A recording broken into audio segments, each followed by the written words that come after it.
In this video, I'll show you how to change your Gmail password on a Windows 11 laptop or PC. So let's get started. First, open any web browser and go to gmail.com.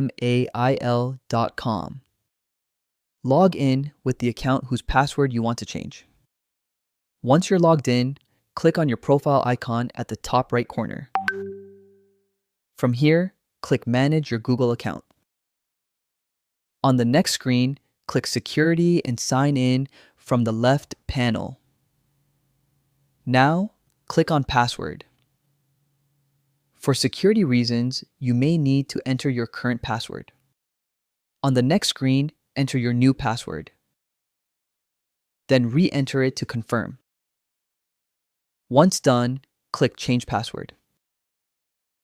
And that's it. Your Google password has been successfully changed. So that's how you can change your Gmail password on a Windows 11 laptop or PC. If you found this video helpful, please like the video, share it with your friends, and subscribe to my channel. Thanks for watching, and I'll see you in the next video.